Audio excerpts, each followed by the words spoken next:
work. This is the first time I'm using it, so I'm seeing how it's working, the software, and how it gives to both platforms. So if anything, you were talking about wanting to have to like a little That fight party conversation. and talking about the fights and everything. Right. I wouldn't mind doing it because it'll be broadcasted on your platform and mine. You Right. see, it depends on whichever one takes the lead. It's the same. It's going to be the same broadcast.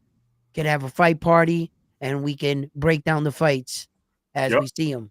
So Exactly. yeah, it's just something that I just wanted to throw out there. I didn't want to break up the conversation, but I just happened to catch it on my Right. thing, and it was like, oh shit, we are on my channel, and everything is I streaming. do it every show, believe it or not. Yeah, I don't mind it at Cool. all, man. I don't mind it at all. Because let me tell you something else about that when it comes to that, right? I feel like some people would have an issue with that, but I genuinely don't because I'm also into this new era of content creation in the boxing space. And I believe that leaders of that conversation are going to be the people who really celebrate boxing. And I believe everybody on this panel celebrates boxing on a broad level. The fanatic, Welcome. Boxing Welcome. over people. yeah, the fanatic, Welcome, fanboy, Clay. Over boxing. the fanatic Welcome. fanboy energy in the content creation space. I think it's a changing of the guard. I'm be honest with you. So shout out to all the guys who paved the way for us and inspired us to do things like this. But welcome to The World new wave. Championship boxing coverage from content creators who watch boxing on that type of level. So I'm here to support a round one. That's why no matter what people say about round one, and I want to make it say it like that, but round one, you know what it is. And I'm sure they say crazy things about me. Shit. I'm a fan because I know where all that energy and long-windedness and all that shit is coming from, bro. And y'all just not used to boxing talk like that. It's cool. You'll get with it, bro, because there's not enough fanboy topics to cover as much as they used to be. You know what I'm saying? It's really about this boxing game. So welcome to the new world. Well, before I go on my picks across the board, Clay, I will say, and I've always told you this, like what got you here is you stay to where you're at. And I like the long-windedness. I like the storytelling and all of that, right? I haven't heard too much of you yet round one, but I will start following and listening to it like Clay's talking about. At the end of the day, we've had this conversation before, Clay, that we want to try to make ATP where people could come to it that don't even know a lot about boxing, because there's too many channels that you were talking about, the old guard, right? And when there's too much fanaticism and whatnot, it actually makes the casual sports fan go, I don't want to listen to this because I don't know what's going on. So I'm not in this rumorville conversation. I don't know. Tank's beating up women. This dude's taking cocaine. I have no idea. I literally just came in to try to find out who's going to win this fight. And they're talking about, people getting whooped on, cocaine. I don't want to hear none of it. I'm out. Right. So having the safe space and like you said, the other part is the sharing of it. Right. Just, like instead of not being able to say, oh yeah, you could run it on your channel. I think that's stupid. I think everybody should just be able, if you took the time to create your own channel, then it should be shared with everyone, right? And people will gravitate to whoever they want to gravitate to. They can go to both. They can do what that's what this is about. It can be both. It just can be a lot more than what it's been in the past couple of years, bro. So and call it a gamble. Call it maybe there's an ignorance behind it. Maybe somebody who's got the experiences look at me like, you're stupid as hell, bro. Maybe that's what it is. Maybe I'm stupid as hell. I don't know, bro. But I'm betting on this. I'm betting on the new guard being the guard that helps American boxing get to where it used to be. Because believe it or not, salute to the old guard. Boxing fell off under y'all watch. Yep. Don't worry about it, bro. We're here to bring it back. It is back. When I met you, Clay, when I met you a few years ago, Clay, I tried to tell you that, you know what I'm saying? We had a different vision. After the show, we had like a hour and a half, 2 hour private conversation. And bro, it is what it is. So here you go, Ray. Here's your here's your breakdown, man. Abdullah Mason versus Sam Noakes. Again, if you don't watch enough UK boxing, you will continue to believe that somehow the American way of boxing is far more superior, in which you will be wrong nowadays because you just don't know. It depends on who's bringing up who, and Sam Noakes has been brought up very well. As round one has spoken up to, he has all of his fights are clearing that 10, 12 round range. He's 28 years old. You saw during the weigh-ins today that's a man. That's what a man looks like. He's got man strength. He knows how to knock people out. He knows the style he's going to fight. He's going to fight that style. What we're all banking on is the eye test, that Abdullah Mason is that guy. He's got the height. He's got the skill. He's got the discipline. He's got the humbleness. But at 21 years old, we are asking, like Clay said, Kobe Bryant to go play in the All-Star game, right? It's a big deal. It's a big deal. Now, this is why I said, Ray, I think this is going to go to decision. I believe that what everybody thinks with, Abdullah Mason's got the reach advantage, so he's going to be on his back foot and he's going to box backwards. I disagree. I think that Abdullah Mason is going to fight the way he always fights because it's hard to get rid of it. I think that there'll be pockets of this 12-rounder in where as he's learning to fight in that, okay, let me give you a little let me give you a little Vernon Forrest here because I got the height and I got the jab. You're still going to see that inside, let's get down and dirty Abdullah Mason. So I think that appetite for smoke. Yes. And I think the difference is that this time around, Abdullah Mason, or at least we're banking on it, this time around, he has learned his lesson. On the flip side, to say that Abdullah Mason will knock out Sam Noakes is not giving enough credit to Sam Noakes. It means the people who say that have not watched enough of Sam Noakes. This guy brought in a crowd. He didn't bring in his crowd just to get knocked out. I'll tell you that right now. Exactly. So he's bringing all the juice. This will be a test for Abdullah Mason for us to find out, is he really the real deal? And I'm picking him on a decision. I think it'll be 8-4, something like that. 8-4 in a closer looking match than what it is. But just like you said, Ray, it's very difficult to pick. I don't want to put the money on plus 390. I have a feeling that Abdullah Mason will come out at the end with a decision. Moving on to Bam Rodriguez and Puma Martinez. If you've watched a lot of Puma Martinez like we have, you will understand that he is tailor-made for Bam Rodriguez. Bam Rodriguez might actually finish this guy faster than Bam finished Kafu. I thought Kafu was a little bit more difficult and was giving Bam some fits. Puma Martinez will be right there for him. Yep. And Ray, I think Bam Rodriguez is going to knock him out to the body, bro. I think that body's going to be there all day. It's going to be so fast. Watch. You know what? Puma, credit to Puma because that guy he's strong. He's built. The Argentinian fighters don't just go away. So I'll give him about 5 rounds. I'll give you 5. Right, but eventually inside six, I think he just gets. Yeah, I definitely think. I would bet the under. Yeah, if you guys go into, I would bet the under for sure. You'll make more money on betting the under. But I do believe Bam Rodriguez will knock him out. The Brian, I got the uppercut though. I got the uppercut in between the guards, but the body's gonna play. I got the body on this one. With the Brian Norman versus Devin Haney, we've talked about it so much for so long. Everything you guys are saying is true. And it is true that Devin Haney didn't just say yes to this fight. And I'm not talking about Bill. I'm talking about Devin. He didn't say yes to this just to walk in there, get a payday, and lose. He's obviously training at his highest level.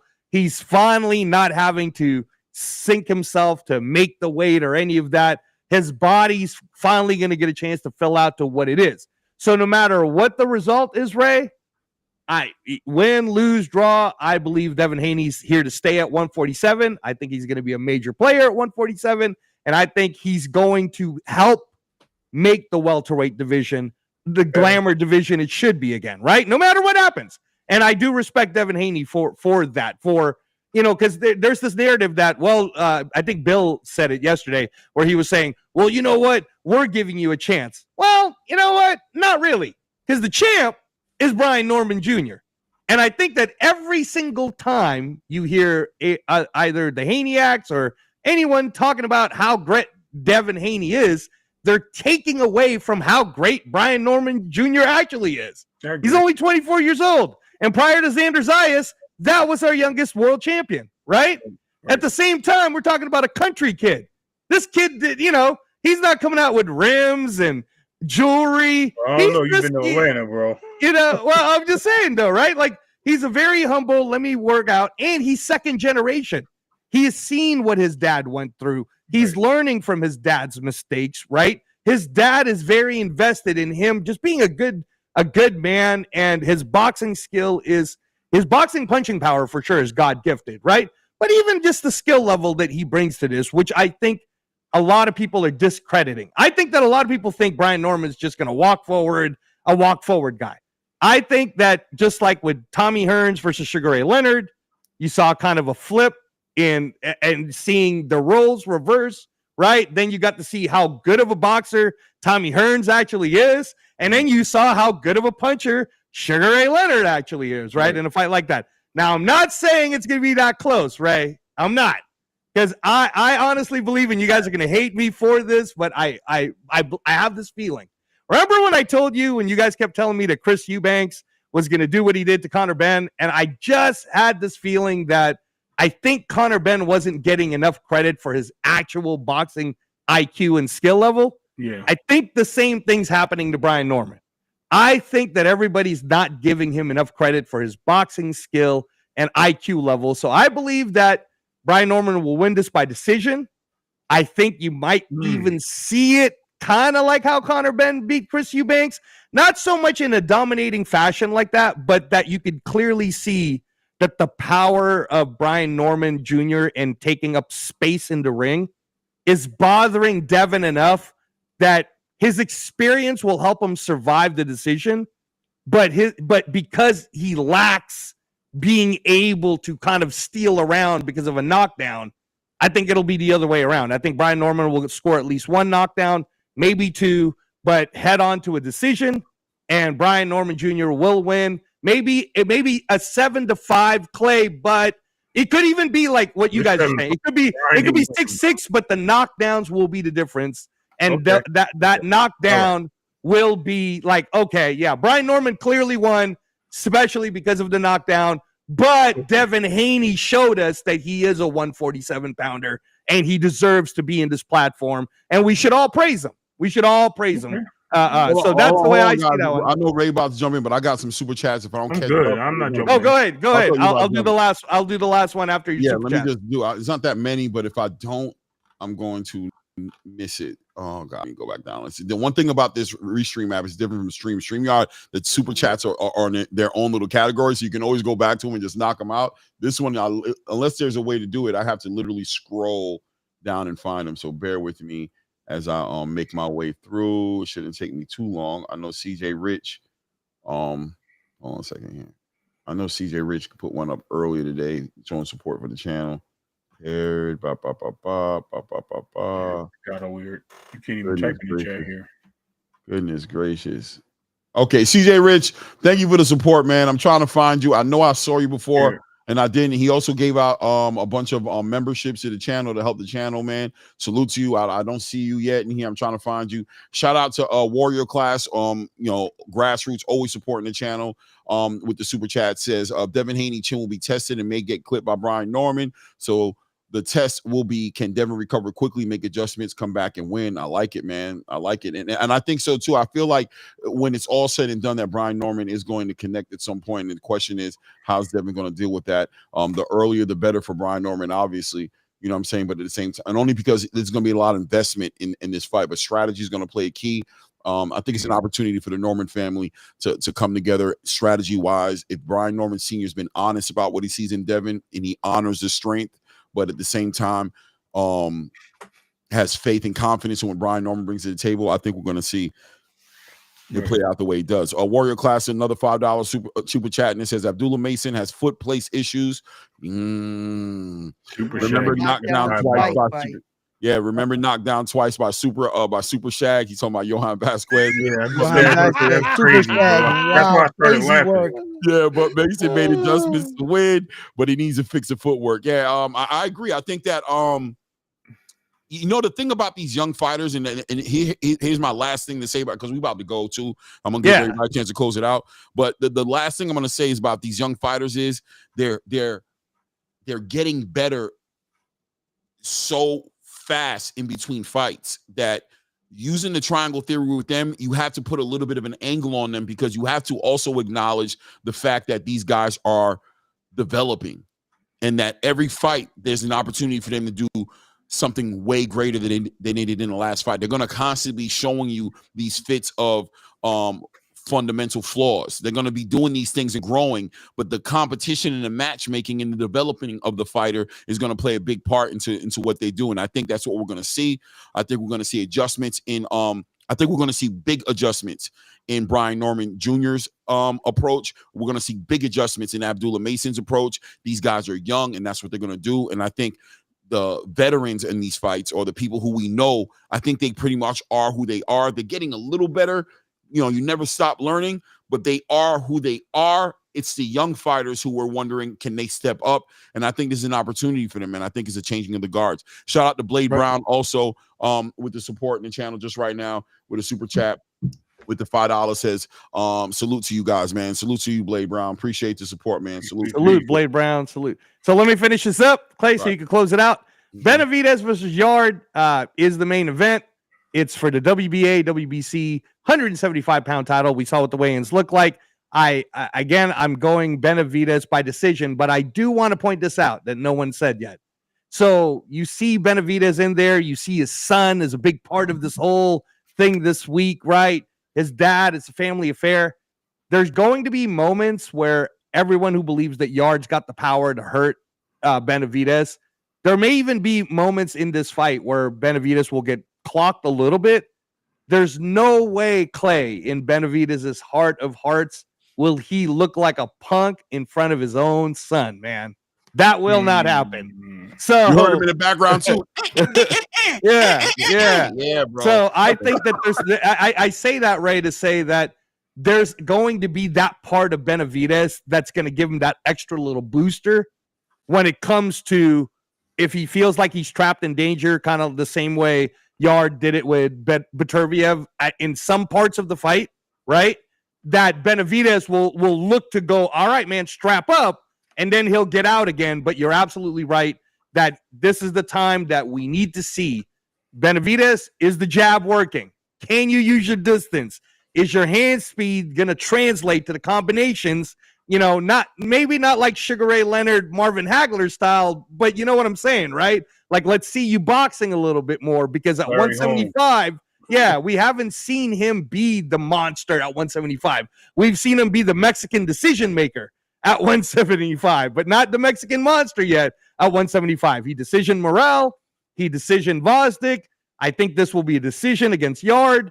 But as long as at 28, he continues to grow into that 175 body well, and hopefully round one is not right about this, and that Benavidez is doing all right for himself. I really don't want to see you go up to Jai Opetaia right now, man, because Jai Opetaia is a different animal. Please just stay at 175 and fight Bivol and the rest of the crew. Yeah. But I got Benavidez by decision, Clay. Salute, man. I appreciate all you guys, man. I'll let you guys land it right quick. Just say whatever you got to say. Shout out to your channels, whatever you got to do. But I got to get up and get ready to. All right. I want to leave all four of you guys with this food for thought. Just a little over 24 hours, Sobria Matias tested positive for Austrian. I wanted to talk about that too. And I want to wait. Hold on. Okay, yeah. I'm sorry, Clay. Yes, we will. But I just want to tell you guys a little story, and stop me if you heard this before. Once upon a time, Ryan Garcia tested positive for Austrian in a city called New York City, representing the organization fighting for the WBC. Now, this right here, Sobria Matias tests positive in New York City, fighting for the WBC. Stop me if you heard this already. Okay? Yeah, I heard it. And that's just food for thought. That's just food for thought. Okay? Cool. All of a sudden, he opts out of this fight. Remember, Sobria Matias and Dalton Smith were supposed to be on this card. They chose to opt out, go to a purse bid, and show the big guy the little guys can still do business. And I don't think they like that too much. And all of a sudden, the lady that was the head of New York City, when Ryan tested positive, 4 days later, she retires. Thank you, Right? Fist. No, this is just food for thought. I've seen this movie before. Where you fight in New York City, you test positive for Ostring, and you fight for the WBC. I'm not saying anything. Just I'm going to leave it to you guys. My name is Edwin. I'm from Round One Sports Talk. You can find me on Instagram, Facebook, and YouTube. Word up. Yeah. Thank you. Salute to Edwin, man. Round One Sports, man, for sure, man. Hey, man. Sometimes a wise man once said there's no such thing as coincidences in life, right? So we never know, right? We never know, man. The politics, it won't shock me at all, man. Shout out to you. Anything you guys want to say before we bounce? Because about that time. I'll be quick. Yeah, just get that green belt off your wall if you think the WBC is setting up people. Yo, listen, and I got it. I got it with my boy. You notice the Puerto Rican flag. Back and do the Riddick bow. Notice the Spanish flag representing Subriel with the WBC. That would be my first thing. My thing is, I just want to state this. Listen, this is going to be an exciting weekend. We already know what kind of fights we're getting. Top notch, all around the board. We're going to see some great action. Regardless of what people think or what side you're taking, just be there for the fight, support the fight. Let's bring boxing back, because this is what we wanted. As Clay mentioned earlier, this is what Turkey has been given to us, and I think it's forcing the hand of other promoters. You even see some of their guys fighting on these cards, so it just shows you that boxing is definitely taking a course of action and to moving in parallel into the right direction, regardless of Zuffa or other things that Angelo likes to touch on. This is where we need to be, and this is where boxing is at. It's built here on YouTube, on these channels, on other social media platforms, and this is what we're trying to do, is share this with you and bring it to you and engage you guys, which you didn't have the time to do when these guys are fighting right here. You didn't have that opportunity to engage, but now you do, and it's great to get the feedback. You know what I mean? And shout out to my boy Pillow Fist, Glass Jaw, you Devin, whatever, and he had 20 other nicknames. Good job to you, man. Shout out to you. And I hope everything works out for you and no car runs you over. I'm not saying that. I just, karma's a moso, but I'm just going to leave We want you protected. We want you in good health, brother. We want you to come back so we can talk about it tomorrow. Listen, let me tell you something. Wish life on him, because at the end of the day, that as long as he's living and outside, he has an opportunity to get his shit together. That's what I mean.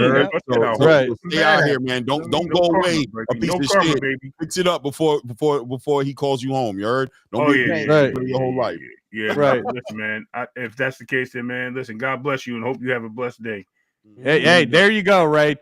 Always take the higher road, bro. Always take the. I thought I did. I said, I hope nothing bad. Yeah. No. That was good. That was good. It was another statement somebody said to him before, so I just want to make sure I clarified it. Make sure nothing bad happened. So just real quick, Ray is Boxing on Instagram. If you guys ever want to talk Raider content, or you want me to send you where some of these fights are, I'm sure you guys already know how to take the ones that you haven't seen yet on YouTube. Always great to have you do your soliloquies, Clay. ATP Combat Media is going to be, I'm sure, going to be talking about, because we didn't even get to touch on it today, Jake Paul, Anthony Joshua, Netflix. Did you see my face? I was looking at it right here. I was looking at the face off, and I was like, diabolical. Listen, bro. I don't even want to do. I got stuff to do, but that one was awkward. It was awkward. It was awkward. When I saw the face off, I was all right. The reason why, again, I bring it up is just like Ray touched upon earlier. I think it's important for everyone, especially mainstream casual sports fans, to jump into YouTube spaces like this so that you can learn about the in-depth knowledge you need to know about boxing, right?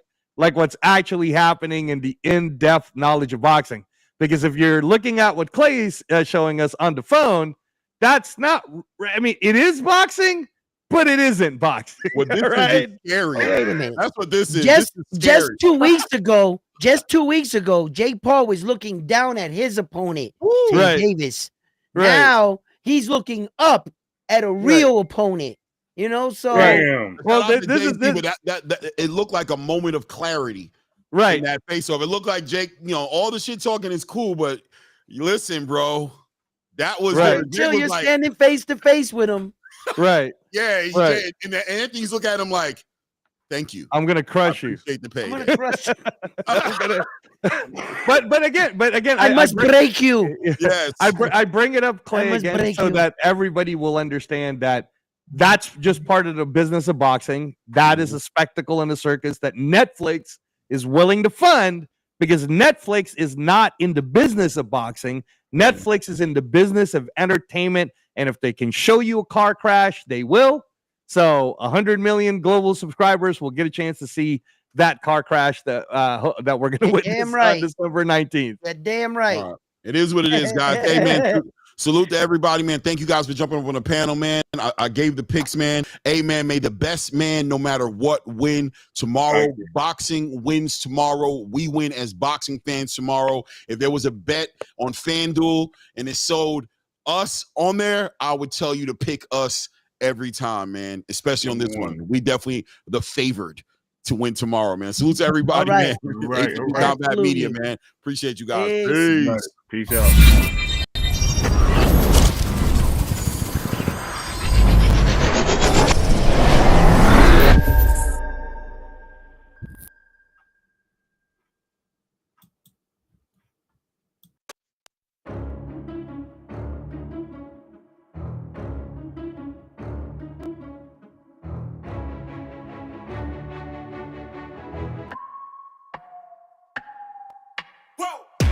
Who knew I would make it star? They never believe me.